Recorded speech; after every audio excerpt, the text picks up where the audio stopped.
Y quiero comenzar con una pregunta que es el tema del día de hoy.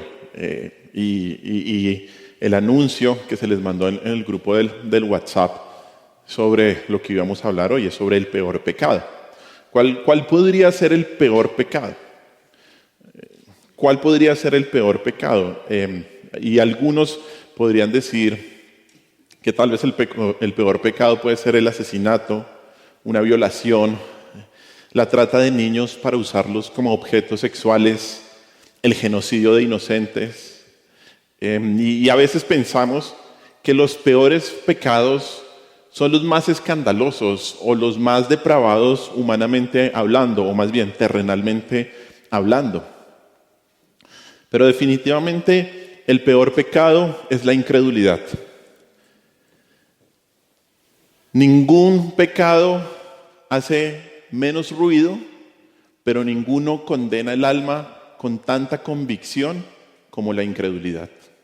Ningún pecado hace menos ruido, pero ninguno condena el alma con tanta convicción como la incredulidad. Este es el peor pecado y es el protagonista de los versículos que hoy vamos a estudiar.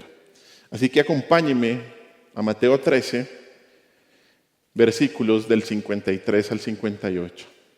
Luego que creo que ya de 2 meses concluimos este capítulo. Mateo 13, vamos a leer los versículos del 53 al 58.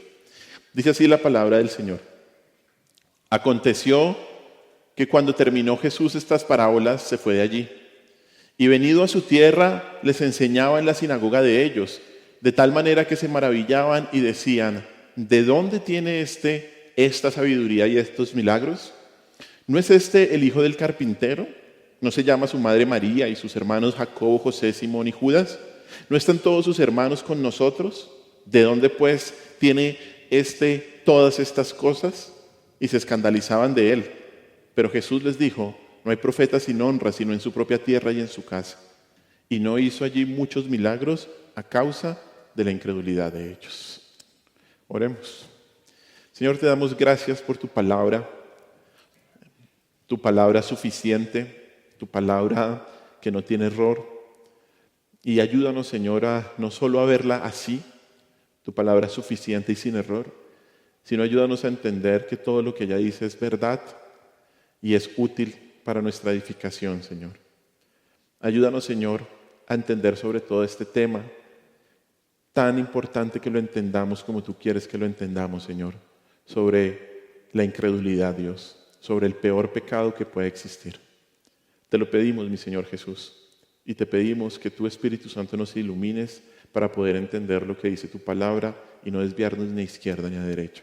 En tu nombre hemos orado, mi Señor Jesús. Amén. Como vemos, estos versículos son la conclusión del capítulo 13, en donde el Señor ha expuesto 7 parábolas que revelan verdades acerca de este periodo del reino que va desde el rechazo de Cristo de parte de la nación de Israel, expuesto en el capítulo 12, hasta su segunda venida. Y la razón por la cual enseña estas parábolas es porque quería revelar estas verdades a quienes habían creído en Él, pero también esconder estas mismas verdades a quienes no habían creído. A los incrédulos no se les dio la capacidad de entender el mensaje de los misterios del reino revelado en las parábolas, y aunque en estos versículos finales se desarrollan en otra región diferente a donde el Señor enseñó las parábolas, lo que nos está mostrando aquí es que la incredulidad de Israel por Cristo era generalizada. El versículo 53, usted lo mira ahí, dice, aconteció que cuando terminó Jesús estas parábolas se fue de allí. ¿De dónde? De donde estaba enseñando las parábolas y venido a su tierra. Donde el Señor Jesús estaba enseñando era en Cafarnaúm, otra ciudad de Galilea. Pero Él se trasladó a su tierra y sabemos por el relato bíblico que su tierra es Nazaret. Y lo increíble aquí es que en su ciudad natal también recibió el mismo escepticismo, la misma desconfianza y la misma oposición, pero ahora de parte de sus coterráneos. El versículo 58 es la conclusión del relato, ¿no? Y afirma que el rechazo de los pobladores de Nazaret hacia Jesús se debió ¿a qué? A la incredulidad que ellos estaban manifestando. Y cada acción que vemos en estos versículos fue impulsada por las dudas que tenían estos pobladores de Nazaret hacia la persona del Señor Jesús. De hecho, si usted mira el relato paralelo en Marcos capítulo 6, el mismo Señor dice que se asombró, que se maravilló de la incredulidad de los pobladores de Nazaret. Y esto es bien interesante. Marcos capítulo 6, versículo 6 lo dice. Esto es bien interesante porque solamente hay 2 o 3 veces que el Señor se asombra de la fe del centurión romano, de la mujer sirofenicia, y en tercera ocasión se asombra, pero esta vez es de la incredulidad de los pobladores de Nazaret. Ellos, al no creer en el Señor, cuestionaron su poder, cuestionaron su origen, cuestionaron su contexto y cuestionaron quién era Él.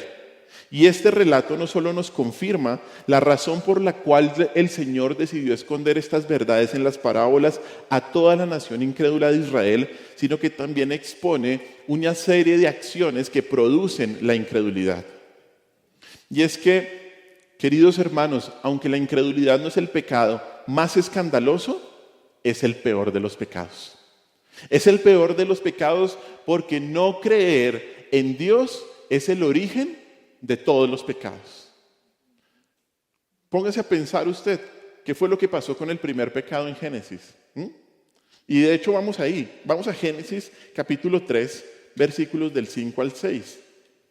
Génesis capítulo 3, versículos del 5 al 6. Miremos lo que dice. Dice así. Es Génesis capítulo 3, Adán y Eva, y es cuando pecan y comen del fruto del árbol. Y dice Génesis 3, del 5 al 6, dice la serpiente ahí, sino que sabe Dios que el día que comáis de él, serán abiertos vuestros ojos y seréis como Dios, sabiendo el bien y el mal. 6. Y vio la mujer que el árbol era bueno para comer y que era agradable a los ojos y árbol codiciable para alcanzar la sabiduría. Y tomó de su fruto y comió, y dio también a su marido, el cual comió así como ella. Sabemos que el Señor les había dicho claramente que del único árbol del cual no podían comer, era de este árbol. El Señor les dijo que no podían comer de este árbol, pero ellos vieron que el árbol era bueno para comer. Eso fue lo que ellos pensaron. Ellos no creyeron que el árbol les fuera a causar la muerte, como el Señor les había dicho, que si comían de ese árbol iban a morir, sino que ellos pensaron que les iba a traer un montón de beneficios, sabiduría entre otros. Y al final ellos no creyeron que Dios era bueno, y ellos no creyeron que Dios los amaba y que les daba mandamientos para su bien, y terminaron comiendo. Y es que, hermanos, aunque tenemos una naturaleza que tiende al pecado, la razón por la que pecamos es porque no creemos lo que Dios dice en su palabra. Al final de cuentas, cuando tú pecas porque no le crees a Dios. Pecas porque piensas que hay una mejor manera que la de Dios. El gran teólogo, diría yo, R.C. Sproul, dijo lo siguiente: en esencia, en nuestra naturaleza fundamental, no creemos en Dios. Y dice él, podemos creer en Dios, pero no le creemos. Porque si le creemos de verdad, ¿por qué pecaríamos? ¿Qué tiene el pecado que nos incita a arriesgarnos a desagradar a Dios, a actuar en contra de Él al elegirlo?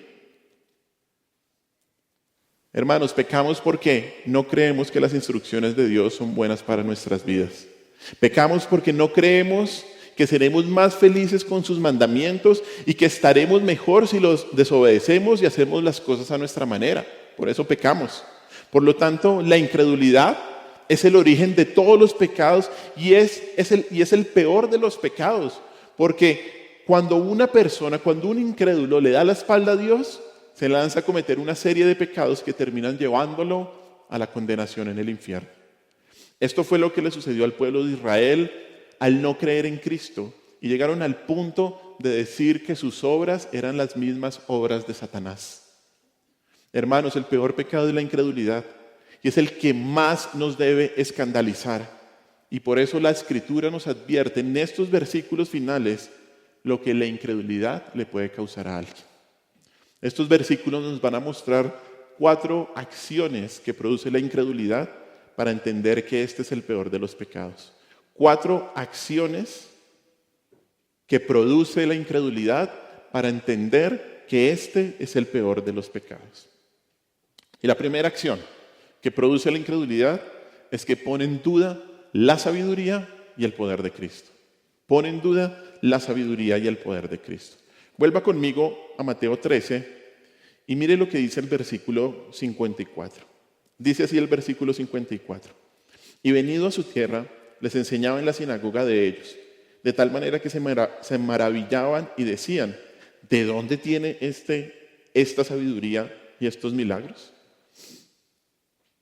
Luego de su paso por Cafarnaúm, el Señor llegó a Nazaret y comienza a enseñar en la sinagoga como era su costumbre. Y esta enseñanza provocó, podríamos decir, algo bueno, y es que sus oyentes se maravillaban. Esta palabra significa estar sorprendidos o asombrados de la instrucción dada por Jesús. Los que estaban presentes reconocieron inmediatamente que había algo diferente en la enseñanza del Señor Jesús, igual como cuando termina el Sermón del Monte. Recuerda, Mateo capítulo 7, versículo 28 nos dice que la multitud se asombraba porque les enseñaba con autoridad y no como los fariseos. Había algo diferente obviamente en la enseñanza del Señor Jesús, y los que estaban acostumbrados a oírlo de siempre en la sinagoga se asombraron y preguntaron lo que dice ahí el versículo 54. ¿De dónde tiene esta sabiduría y estos milagros? Obviamente la sabiduría se refiere a la increíble interpretación del Antiguo Testamento que el Señor había hecho en la sinagoga, porque la costumbre en las sinagogas era leer un texto del Antiguo Testamento y luego la persona que lo leía lo explicaba. Nadie que se hubiera dirigido a esta asamblea en la sinagoga había iluminado las escrituras hebreas como el Señor lo hizo. Pero esta pregunta también muestra que el Señor no solo enseñó, sino como vemos ahí claramente, Él también realizó milagros allí en Nazaret. Y la gente estaba igualmente perpleja de ello y de su poder para hacerlo. Y aunque no podemos decir con certeza que a Nazaret llegó la acusación que los fariseos le habían hecho en Cafarnaúm de que el Señor hacía las obras que hacía por el poder de Satanás, sí es muy claro cuando usted lee cuidadosamente esta pregunta, que en esta ciudad, a pesar de lo que estaban viendo, ellos no estaban seguros que el poder de Jesús venía de Dios. Ellos no estaban seguros que el poder del Señor viniera de Dios. De hecho, cuando usted lee cuidadosamente esta pregunta, vemos que su intención no es una honesta preocupación por la búsqueda de la verdad, sino un cuestionamiento malicioso de la sabiduría y del poder de Cristo. Esta gente dice, ¿y de dónde tiene esta sabiduría? Esto no es así. Esto hay algo raro aquí. Y hermanos, esto es increíble. Esto es sorprendente, porque las señales hechas por Jesús y el poder de sus enseñanzas eran incuestionables, eran irrefutables. Era claro lo que Él había dicho y lo que Él había hecho. Esta población había escuchado la sabiduría del Señor, habían visto las señales milagrosas y quedaron atónitos reconociendo que había algo diferente. Pero la pregunta es, ¿a qué los llevó su asombro? ¿A cuestionarlo? ¿A criticarlo? Y a no creer en el Salvador. Su corazón incrédulo puso en duda la sabiduría y el poder de Cristo, porque la incredulidad, más que un asunto de la mente, es un asunto del corazón. Más que un asunto de la mente, es un asunto del corazón, la incredulidad. Hermanos, la incredulidad le hace dudar a alguien de la sabiduría y del poder de Cristo. Así como las personas de Nazaret, o las de Cafarnaúm, o todo Israel. Hoy en día, la gente se da cuenta que las palabras de Jesús tienen sentido, que están llenas de verdad, pero deciden rechazar a Cristo porque tienen un corazón incrédulo. Y también vemos esto, por ejemplo, en aquellos que dicen que es imposible que Dios haya creado al mundo o al hombre, cuando cada vez hay más evidencia que este mundo tiene un diseño que solo pudo venir del Dios de la Biblia. Y de la misma manera, los incrédulos tampoco admiten el poder de Dios en el testimonio de los creyentes a su alrededor, en sus vidas cambiadas, en el testimonio que tienen, en la esperanza eterna que ellos mantienen. No. Este tipo de personas que hoy nos rodean son como los habitantes de Nazaret, como los habitantes de Cafarnaúm, que aunque no pueden negar sus milagros y su sabiduría, se niegan a recibirlo, porque su corazón incrédulo les impide humillarse ante el Señor. Ellos no quieren admitir la sabiduría, no quieren admitir el poder de Dios a pesar de la evidencia. ¿Y sabe por qué? Porque la incredulidad oscurece lo obvio. La incredulidad siempre oscurece lo obvio. Tal vez tú has hablado con alguien del Evangelio, alguien con el Evangelio de Cristo.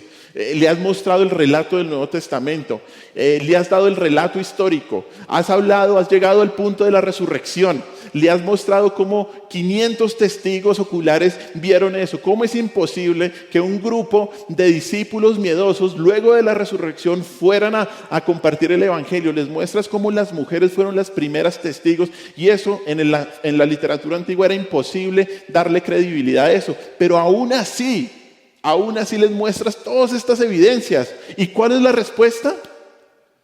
Que los incrédulos no lo admiten. Y encuentran la manera de oscurecerlo absolutamente todo.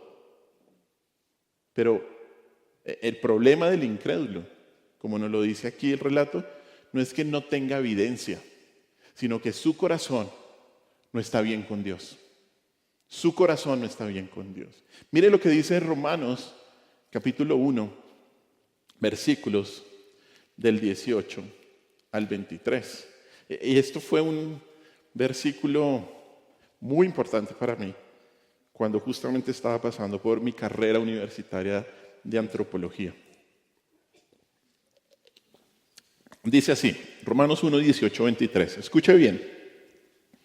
Porque la ira de Dios se revela desde el cielo contra toda impiedad e injusticia de los hombres que detienen con injusticia la verdad. Eso es lo que hacen los hombres. Restringimos la justicia de Dios. La detenemos con la injusticia. 19. Porque escucha bien, porque lo que de Dios se conoce les es manifiesto, pues Dios se lo manifestó. Porque las cosas invisibles de Él, su eterno poder y deidad, se hacen claramente visibles desde la creación del mundo, siendo entendidas por medio de las cosas hechas, de modo que no tienen excusa. Y miren lo que va a decir 21. Pues habiendo conocido a Dios, no le glorificaron como a Dios, ni le dieron gracias, sino que se envanecieron en sus razonamientos y su necio corazón fue entenebrecido. Profesando ser sabios, se hicieron necios y cambiaron la gloria del Dios incorruptible en semejanza de imagen de hombres corruptibles, de aves, de cuadrúpedos y de reptiles. Esto es lo que hace nuestro corazón. Nuestro corazón incrédulo rechaza al Señor, restringe la verdad. Pero es que las cosas están ahí de Dios, ¿no? Mire, la incredulidad, ¿sabe qué es otra cosa que hace? Hace a alguien terco. Ya que puedes tener el argumento más claro de todos y las evidencias más irrefutables, pero si el incrédulo quiere rechazar tu mensaje, lo hará sin importar la lógica de tu argumento. Lo hará. La incredulidad niega la sabiduría y niega el poder de Cristo. Esa es la primera acción. Pasemos a la segunda. Leamos versículos, Mateo 13, versículos 55 y 56. Y escucha bien la manera como estas personas le preguntan esto con respecto al Señor Jesús. Versículos 55 y 56 dice a continuación: ¿no es este el hijo del carpintero? ¿No se llama su madre María y sus hermanos Jacobo, José, Simón y Judas? ¿No están todas sus hermanas con nosotros? ¿De dónde pues tiene todas estas cosas? La segunda acción que produce la incredulidad es que niega la identidad de Cristo. Niega la identidad de Cristo. Bueno, y obviamente aquí es claro, ¿no? Esto no es del tema, es un paréntesis. Es claro que José y María consumaron el matrimonio y María no es siempre virgen por siempre. Lo sabemos, es claro que Jesús tuvo medios hermanos terrenales, digámoslo así, aquí en la tierra, ¿no? No hay tal como que María y José no dieron gloria a Dios por medio de consumar su matrimonio, ¿no? Aquí está muy claro. Pero volviendo a nuestro punto, porque ese no es el punto principal del texto, la incredulidad niega la identidad de Cristo. En estos versículos, como vemos, hay una discusión sobre el trasfondo familiar del Señor de los habitantes, de parte de los habitantes de Nazaret, que conocían bien quién era su padre y su madre terrenal, ¿no? Conocían a sus hermanos Jacobo, José, Simón y Judas, y también a sus hermanas. Y esto era muy fácil, ¿por qué? Porque se estima que Nazaret era una población pequeña. Algunos dicen que más o menos unos 500 habitantes, un poco más, un poco menos. Jesús también tenía más de una hermana, porque aquí se muestra es un plural. Pero estas preguntas, ¿qué es lo que nos están indicando?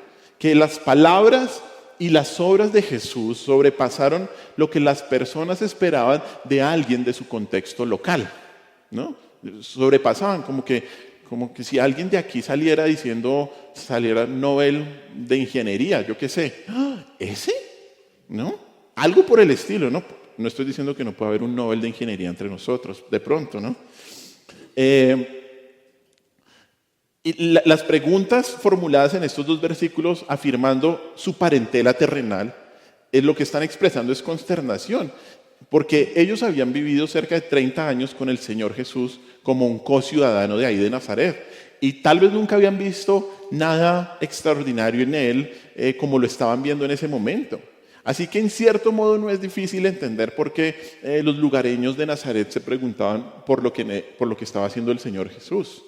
Pero como vimos en la anterior pregunta, esta es una pregunta maliciosa, ¿no? Que estaba cuestionando al Señor y que buscaba mostrar algo, y es que Él, el Señor Jesús, era igual que uno de nosotros, era igual que uno de ellos, ¿cierto?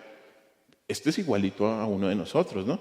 Y esto muestra que aquella gente conocía el lado humano del Señor, pero no había querido darse cuenta del lado divino de su persona. De hecho, la primera pregunta con respecto a sus relaciones familiares tal vez es la más crítica, porque asume que Jesús es el hijo ¿de quién? Del carpintero, de José, ¿cierto? Lo asume. Sin embargo, hasta este punto, lo que hemos visto en los 12 capítulos de Mateo es que Él nos ha dado claras muestras de que Jesús es el Hijo de Dios y que José no es el padre biológico de Jesús, que José es el padre adoptivo terrenal del Señor Jesús. Eso lo ha mostrado claramente Mateo. ¿Por qué? José fue concebido milagrosamente por el Espíritu Santo en el vientre de María. Mateo capítulo 1, versículo 16. Más adelante dice que Él es el Emmanuel con nosotros, Dios con nosotros. Luego en el capítulo 3, el Señor Jesús lo certifica y lo identifica como su Hijo en el bautismo. Luego pasamos al capítulo 4 y vemos que el mismo Satanás lo tienta al decirle, si eres ¿qué? Hijo de Dios. Y luego en Mateo capítulo 8 nos damos cuenta que los demonios lo identifican como el Hijo de Dios. Si la gente de Nazaret hubiera sido sensible a la palabra de Dios, no hubiera preguntado de dónde tenía su poder y su sabiduría, y mucho menos hubiera preguntado por su origen. ¿Cuál podría ser el origen y la fuente de su poder? Bueno, solo había una respuesta sensata. Y una respuesta sensata para aquellos que conocían las profecías del Antiguo Testamento. Y era que este hombre vino de Dios. Que Él es quien dice ser el Mesías, el Hijo de Dios. Pero ¿qué fue lo que pasó? Debido a la incredulidad, ellos son impulsados a considerar su familia humana y así piensan que Jesús es como uno de ellos. Y por eso sus preguntas, lo que están buscando es afirmar ¿qué? Su contexto familiar, su contexto terrenal. Ellos no estaban dispuestos a liberarse de esa conclusión. Ellos no se someten a la evidencia poderosa y convincente que su sabiduría y que sus milagros estaban mostrando y que estaban apuntando a su deidad. Y es que, como leí alguna vez, la incredulidad ante la evidencia es tontada o pecado. La incredulidad ante la evidencia es tontada, es insensatez, es necedad o es pecado. La verdad es que es un tonto pecado, un necio pecado, ¿no? Y hermanos, así como los nazarenos no podían aceptar que Cristo es el Hijo de Dios, hoy en día los incrédulos no aceptan la verdadera identidad de Cristo. No lo aceptan. Algunos dicen que fue un gran maestro. Otros, muy equivocados, fue un revolucionario. Otros, que fue un hombre iluminado. Hasta profeta, pueden decir. Pero los incrédulos nunca llegan a admitir que Jesús es el Hijo de Dios, que es Dios mismo, y que mucho menos es el Salvador, a pesar de la evidencia que la Escritura muestra. Y es que, hermanos, la incredulidad vuelve ciego a alguien para que no vea lo que es evidente. La incredulidad vuelve ciego a alguien para que no vea lo que es evidente. Y es probable que esta ceguera se deba a otro pecado que acompaña la incredulidad, y es el orgullo.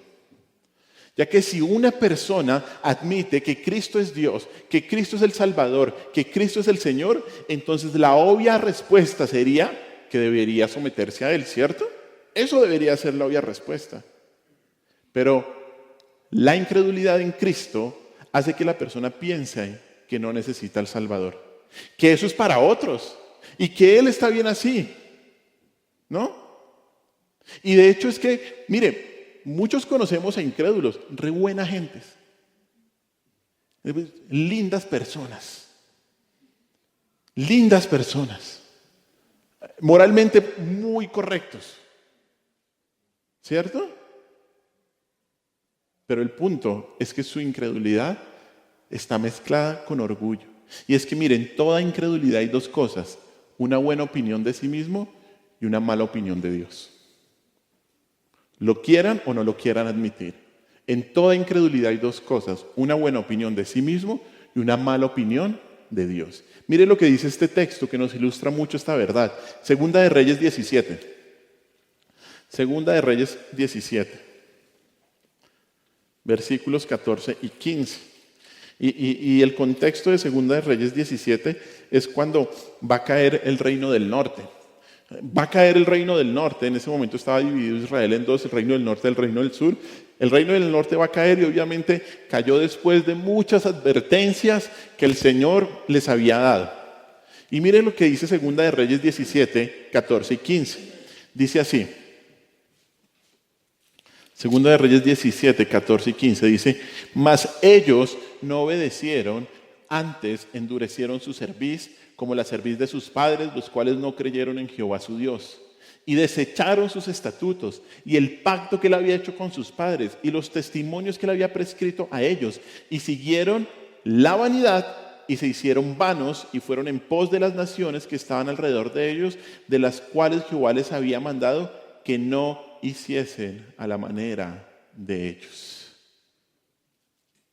En toda incredulidad hay dos cosas: una buena opinión de uno mismo y una mala opinión de Dios. Mire, la incredulidad siempre es vanidosa. Hace que una persona hable bien de sí mismo y muy mal del Señor. La incredulidad hace que lo que logra es que, a pesar que el mundo tiene la maravillosa palabra de Dios, se niega a admitir que es la palabra de Dios, se niega a admitir que Dios es el creador, y se niega a admitir que Cristo es el Salvador. Porque eso es lo que hace la incredulidad. La incredulidad no deja ver lo que es evidente, no deja mirar lo que tiene que ser claro, y lo que era claro para los pobladores de Nazaret es que Cristo era el Hijo de Dios. Y hoy en día hay muchos incrédulos que niegan la identidad verdadera de Cristo. No tienen razón y no tienen argumento, pero lo hacen. Y eso nos da paso a la siguiente acción de la incredulidad. Porque una persona que niega a Cristo se siente ofendida por Cristo y empieza a ofender a Cristo. La tercera acción que produce la incredulidad es que hace que el incrédulo se ofenda con Cristo. Hace que el incrédulo se ofenda con Cristo. Mire lo que dice el versículo 57. Dice ahí, y esta es la conclusión de Nazaret: y se escandalizaban de él. Pero Jesús les dijo: no hay profeta sin honra, sino en su propia tierra y en su casa. La tercera acción que produce la incredulidad es que hace que el incrédulo se ofenda con Cristo. La primera frase del versículo 57 dice, y se escandalizaban de él, se escandalizaban del Señor. En este contexto, el verbo escandalizaban significa ofenderse por alguien. De hecho, así está traducido en otras versiones. Significa desaprobar o abandonar a alguien en quien uno debería confiar o obedecer. Además, este verbo sugiere una acción continua e indica que este no solamente fue un acto particular y esporádico, sino que fue una acción que caracterizaba la actitud de los de Nazaret hacia Jesús. Este verbo expresa una actitud contraria a la de creer en Él. Ellos, en vez de creer, se escandalizaron, se sintieron ofendidos por el Señor. O sea, esta gente, de manera empecinada y rebelde, decidió no creer en el Mesías. El pueblo de Nazaret se ofendió ya que encontraba obstáculo en las palabras de Jesús y en sus milagros, porque obviamente no querían admitir que Él fuera el Mesías y que le instruyera de una manera determinada como Él lo estaba haciendo y no como las tradiciones de los judíos. Los que vieron a Jesús, ¿qué debieron haber hecho? Primero, debieron reflexionar sobre su sabiduría y sus milagros. Segundo, debieron reconocer su deidad. Y tercero, debieron haber creído en Él. Esta era como el orden lógico que ellos debían examinar. Sin embargo, ¿qué fue lo que hicieron? A causa de sus dudas y de sus suposiciones falsas acerca de su identidad, se ofendieron y pensaron, ¿cómo se atreve Jesús a decir tales cosas, a hacer tales cosas? ¿Se habrá olvidado Él de dónde viene? Si este era mi vecino, debieron pensar, si yo lo conocí, ¿no? Y por eso, dice ahí el texto, se escandalizaron de Él. Se sintieron ofendidos por el Señor. Mire, si bien las palabras y los prodigios de nuestro Señor Jesús debieron haber llevado a que las personas se sometieran a Cristo, los llevaron al punto de escandalizarse y de sentirse ofendidos por Él. Y por eso el Señor concluye el versículo 57 diciendo, no hay profeta sin honra, sino en su propia tierra y en su casa. 3 veces el Señor, o está documentado en los evangelios, en los 3 evangelios, Marcos, Lucas y Juan, Él habla de Él dice esto. Y el punto de la doble negación que vemos aquí en esta frase es que un profeta es respetado en todas partes, menos en su propia ciudad y menos con los de su propia familia. La respuesta de Jesús al parecer es sacada de los profetas del Antiguo Testamento y el mejor ejemplo era Jeremías, que él era de una ciudad que se llamaba Anatot. Y usted lo ve ahí en Jeremías capítulo 1, que él dice Jeremías de Anatot, pero más adelante, finalizando el capítulo 1, muestra que los pobladores de Anatot lo amenazaron de matarlo si le seguía predicando la palabra de Dios. Entonces, el principio que nos muestra esto es que un profeta no tiene validez, no tiene reconocimiento como hombre de Dios, como vocero de Dios, por los habitantes de su ciudad natal y los miembros de su propia familia. Pero, de hecho, el Señor está diciendo mucho más con esta frase, con esta declaración. El Señor se está describiendo a sí mismo como profeta. Y el Señor lo dice no solo para afirmar que era un profeta, sino que era el profeta de Dios. Esto es otra manera en la que Mateo está mostrando un cumplimiento de la profecía, porque en Deuteronomio capítulo 18 se promete que iba a venir un profeta como Moisés. Deuteronomio 18 del 15 al 18. Y aquí, obviamente antes también en Jonás, cuando dice, les voy a dar la señal del profeta Jonás, el Señor está diciendo eso. O sea, esto es una señal adicional de que Cristo era el Mesías, que era aquel que hablaba las mismas palabras de Dios. Pero lo triste fue que el pueblo que escuchó las mismas palabras del Dios encarnado no le creyeron, sino que fue lo que pasó, se ofendieron. Hay muchos pasajes tristes en la Biblia, pero este es uno de los más tristes. Es uno de los más tristes. Pues en lugar de deificar a Jesús, de glorificarlo, de arrodillarse, de darle la gloria, los nazarenos que se sintieron afrentados. ¿Cómo es posible que éste haga esto? Que diga esto. en lugar de venerarlo, lo despreciaron. ¿Esta gente era qué? Escépticos, escandalizados. Tras de todo, el Señor les salió a deber. Hoy en día hay muchos escépticos que se escandalizan con Cristo. Muchos ya han muerto. Como Nietzsche, que dijo, Dios ha muerto. Refiriéndose a que la idea de Dios y la fe cristiana había perdido su relevancia y su capacidad para dar sentido a la vida. O también como Marx, que dijo que la religión es el opio del pueblo. Y con esto mostraba que la religión, y especialmente el cristianismo, de hecho Marx y Nietzsche, si no estoy mal, venían del judaísmo. De pronto estoy equivocado, pero estoy casi seguro que era así. Pero Marx con esta afirmación decía que la religión, que el cristianismo era un analgésico que adormecía el sufrimiento de las clases oprimidas y era usada por las clases dominantes para mantener el control.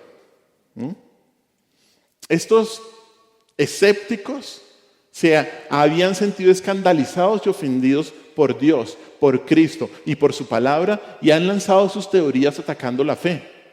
Estas personas y los que son como ellos, a mayor o menor escala, se escandalizan cuando son presionados con la verdad de la Escritura, con la verdad obvia y relevante. Y su respuesta es ¿qué? Atacar a Cristo, atacar su palabra y en ocasiones atacar a los mensajeros de la palabra. Eso es lo que hace cualquier incrédulo. ¿Qué es lo que hace? Seguramente usted lo ha experimentado. Lo ridiculizan, muestran desdén, hostilidad y en ocasiones pueden perseguirlo y hasta matarlo. Porque eso es una respuesta a la verdad, ¿no? Y si te ha pasado algo así, y sobre todo con gente cercana en tu círculo, tranquilo. A Jesús le pasó lo mismo. Le pasó lo mismo con sus coterráneos y su familia. Y recuerda siempre, no hay profeta en su propia tierra. Miren, los escépticos escandalizados a nuestro alrededor, en vez de humillarse y obedecer, se sienten ofendidos, ¿no? Y la razón, ¿sabe cuál es? Es que lo que el Señor dice cuestiona su modo de vida y sus prácticas pecaminosas. ¿Cómo es posible que haya alguien que me diga yo cómo debo vivir? ¿O que me diga que esto es pecado? No. Hay que vivir la vida libremente. ¿Y qué es lo que hacen estos escépticos ofendidos? Que al sentirse ofendidos, ¿cómo reaccionan? Pecan porque así manifiestan su incredulidad. Así se manifiesta la incredulidad con más pecado. Mire lo que dice Hebreos capítulo 3, versículos del 18 al 19. Dice, y está tomando un ejemplo, una ilustración del Antiguo Testamento con la generación que pereció en el desierto. Y dice 18 y 19, ¿y a quiénes juró que no entrarían en su reposo sino aquellos que desobedecieron? Y vemos que no pudieron entrar ¿a causa de qué? De la incredulidad. Vemos que aquí hay un paralelismo entre ¿qué? Entre incredulidad y desobediencia, ¿cierto? ¿Por qué? Porque la incredulidad ama el pecado. La incredulidad justifica el pecado, de hecho, y no acepta aquello que condene el pecado. No lo acepta. Y seguramente aquí ustedes lo han vivido. Hijo, eso está mal, eso es pecado. ¿Pero qué si yo no creo en Dios? O papá, abuelo, tío, compañero de trabajo. La incredulidad ama el pecado y no acepta aquello que condene su pecado. Mire, no creo que haya nadie que rechace a Cristo por razones intelectuales, sino que quien persiste en su rechazo a Cristo es porque prefiere su pecado. Lo prefiere. La desobediencia es el fruto de la incredulidad, al igual que la obediencia es el fruto de la fe. Porque si alguien cree que todo lo que Dios ha prohibido hará daño, ¿qué va a hacer? Buscará evitar el pecado, ¿cierto? Porque cree que Dios es un Dios bueno y cualquier cosa que Dios diga que haga, pues es realmente para mi bien y por lo tanto voy a obedecer. Pero cuando alguien no cree en Dios, toma otro camino, porque se siente ofendido por sus mandatos, los mandatos de la palabra, y por eso esa persona peca. ¿Sabe por qué? Porque la incredulidad siempre hace que una persona se ofenda con Cristo y peque. Eso lo hace la incredulidad. Vamos a la cuarta acción y a la última acción que produce la incredulidad. Y es que hace que Cristo no quiera mostrar su poder. Es que hace que Cristo no quiera mostrar su poder. Versículo 58, Mateo 13, dice así: y no hizo allí muchos milagros a causa de la incredulidad de ellos. La incredulidad hace que Cristo no quiera mostrar su poder. El versículo final de este capítulo podría hacernos pensar que la incredulidad restringe de alguna manera el poder milagroso de Jesús, ¿no? Y eso es lo que muchas veces nos han mentido en la cabeza y nos han metido, ¿no? Es que no recibes tu milagro porque no crees. Tienes que creer, ¿no? Para recibir tu milagro. Mire, el Señor no hizo milagros en Nazaret porque la fe de los pobladores fuera un requisito para mostrar su poder. No. El Señor muchas veces sanó, incluso sin que la gente demostrara creer en Él. Como en Juan capítulo 9, cuando había un ciego en el camino y el Señor lo vio y lo sanó. ¿Por qué? Porque quiso. Para mostrar su gloria, obviamente. Una señal más. Pero en este caso, nótese que no es que Jesús no pudiera o que algo se lo impidiera, sino fue que Jesús no quiso. Él no quería. Y no hizo allí muchos milagros a causa de la incredulidad de ellos. Recordemos algo muy importante para entender esto. El Señor comenzó a hablar en parábolas, ¿por qué? Porque los incrédulos se negaban a recibir la verdad que enseñaba, ¿cierto? Lo hemos visto 2 meses. Y aquí vemos que incluso limita sus milagros por ese mismo motivo, porque ellos no querían identificar a Cristo como el Mesías. Esto es muy coherente con todo lo que se ha venido enseñando, ya que los milagros, recuerde usted, no tienen el propósito de salvar a nadie, sino que fueron principalmente para confirmar que Jesús era el Mesías y que tenía el mensaje de Dios. Y si la gente no le creía, pues no había razón de seguir haciendo milagros, ¿cierto? No había razón. ¿Era un problema de poder? No. No era un problema de poder, era un problema de propósito. ¿Cuál era el propósito de los milagros? Dar testimonio de la verdad. Y si las personas han rechazado la verdad, no hay necesidad de hacer más milagros, ¿cierto? No hay necesidad. Por lo tanto, el Señor no hizo milagros porque algo se lo impidiera, sino porque no quiso, ya que la gente no era digna de la manifestación milagrosa de su poder porque no había creído en la verdad. De hecho, si usted mira una paginita atrás, esto es similar a los fariseos que le piden al Señor una señal a pesar de las muchas señales que había hecho ahí ya en Mateo capítulo 12, versículo 39. Y él se niega a hacer una señal. Y esto es en Cafarnaún, en Mateo 12, porque el hacer una señal no iba a hacer que ellos creyeran, sino que más bien sería ¿qué? Echarle perlas a los cerdos y hacer que ellos pudieran llegar a blasfemar contra el Espíritu Santo, ¿no? Y con esto, cuando el Señor dice aquí en el versículo 58, más bien Mateo, cuando Él dice ahí que no hizo allí muchos milagros a causa de la incredulidad de ellos, con esto el pueblo de Nazaret mostró la obstinación de su incredulidad totalmente. Y en el relato de los evangelios nos damos cuenta que esta fue la última visita del Señor Jesús a Nazaret. El Señor Jesús no iba a volver. Esta población ya no tendrían más oportunidad.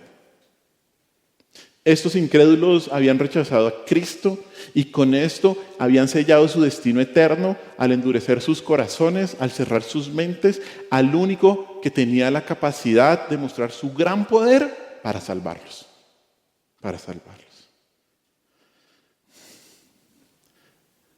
Hermanos, la incredulidad finalmente hace que Cristo no muestre su poder para salvación. Y es que cuando alguien decide no creer en Jesús, luego de diversas oportunidades como las que tuvo el pueblo de Nazaret, ya no puede ver el mayor poder de Dios, que es la salvación. Mire lo que dice Juan 3, versículo 18 al 19, parte de la lectura que tuvimos hoy. El que en él cree no es condenado, pero el que no cree ya ha sido condenado porque no ha creído en el nombre del unigénito Hijo de Dios. Y esta es la condenación, que la luz vino al mundo y los hombres amaron más las tinieblas que la luz, porque sus obras eran malas. Lo que la fe significa para la salvación, lo es la incredulidad para la condenación. La incredulidad es a la fe lo que las tinieblas son a la luz. Al apagarse la luz, aparece la oscuridad para tomar su lugar. Y habiendo desaparecido la luz, la oscuridad se enseñorea de absolutamente todo. Este versículo refleja la tragedia de la responsabilidad humana y muestra que el pecador tiene el deber de responder al Evangelio y es culpable de su propia incredulidad. Es culpable de su propia incredulidad. Otro pastor que me gusta mucho, ya muerto, J.C. Riley, decía esto con respecto a la incredulidad. Decía que en la incredulidad está el secreto de la ruina eterna de multitudes de almas. Nada, ni en la tierra, ni en el cielo, impide su salvación. Sus pecados, por muchos que sean, podrían ser perdonados.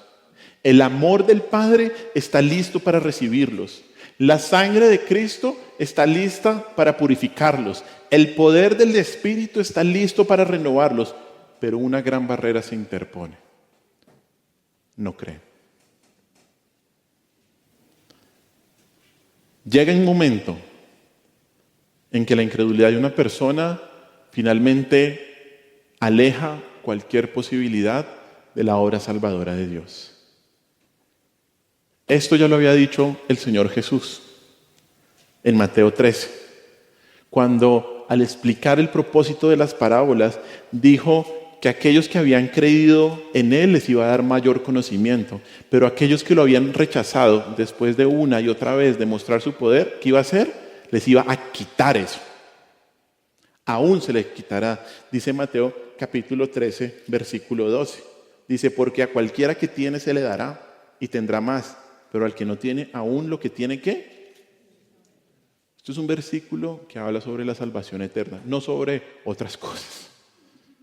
Bueno, muy importante. Habla de que si una persona persiste en esa incredulidad, llega un momento en el que el Señor le da la espalda. Mira, el incrédulo empedernido odia la verdad y se aparta de toda bendición sobrenatural. Y por eso Jesús le da simplemente la espalda y se va para no volver jamás. Como ocurrió con esta población de Nazaret. Ya no volvió el Señor. Porque la incredulidad es lo único que alejará a Jesús de ti. Es lo único. Mira lo que dice Hebreos 3:12. Hebreos capítulo 3, versículo 12.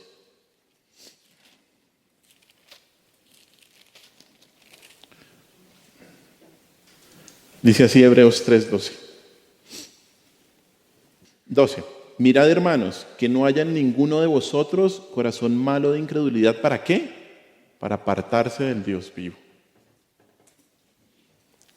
Que no haya en ninguno de vosotros, dice ahí, corazón malo de incredulidad. ¿Para qué? Para apartarse del Dios vivo. La incredulidad es el pecado que sirve como puerta al reino de las tinieblas. Hermanos, evidentemente, y lo predicamos y lo decimos, y está en la palabra del Señor, la salvación no se pierde. Pero este versículo nos exhorta a cortar cualquier tipo de incredulidad que nos haga dudar de Dios. No hay por qué dudar de nuestro Dios bueno, justo y maravilloso. Y esto puede pasar cuando albergamos dudas acerca de la fidelidad de Dios en algún tipo de área. Y si permitimos crecer aún pequeñas semillas de incredulidad en nuestro corazón, vamos a terminar en una condición penosa, si no es por la misericordia del Señor y si no demostramos otra cosa. Mire, a veces el Señor puede parecer distante, pero no deje que su corazón se aparte de la realidad de su fidelidad. Nunca. El Señor nunca falla. Nunca. No deje eso, porque la incredulidad hace que Dios no quiera mostrar su poder para salvación.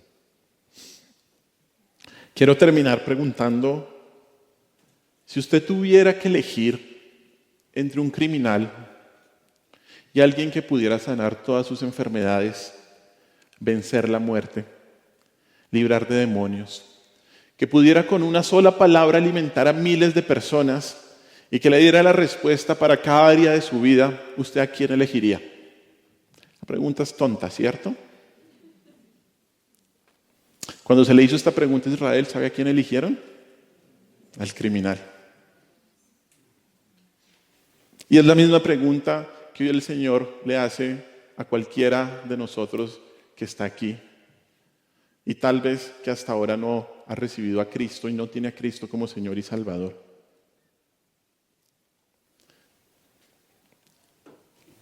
Qué insensata es la incredulidad, ¿cierto? La incredulidad elige el infierno. Eso es lo que hace la incredulidad. ¿Es eso lo que realmente quieres? Si hoy hay en este lugar alguien incrédulo, tenga mucho cuidado, porque su incredulidad lo llevará a negar la sabiduría y el poder de Cristo.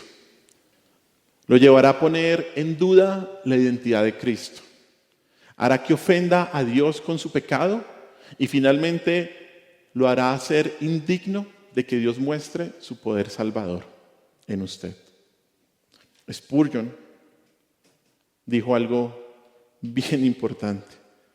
Dijo esto: no hay infieles en ningún otro lugar que no sea en la tierra. No los hay en el cielo ni los hay en el infierno. Porque cuando una persona muere sin creer en Cristo, ahí tristemente cree, pero ya no tiene más oportunidad. Cree que había un Salvador. No hay infieles en ningún otro lugar que no sea la tierra. No los hay en el cielo ni en el infierno. Si eres creyente, que esto te anime. Que esto te anime como creo que nos ha animado varias predicaciones, varios sermones que hemos visto en las parábolas, ¿no? Sobre el infierno. Si somos creyentes, que esto nos anime a no desmayar a compartir el Evangelio. Mira, tú puedes tener una persona que admires mucho, un familiar muy querido, ejemplar, que le vaya bien en la vida, que sea un excelente papá, hermano, hijo, re buena gente. Pero si es incrédulo, ese es el peor de los pecados. Comparte el Evangelio, porque el Señor puede cambiar el duro corazón de un incrédulo por medio de su palabra a una persona que se humille delante del Señor. Entendamos siempre esto: el peor pecado es la incredulidad. Oremos.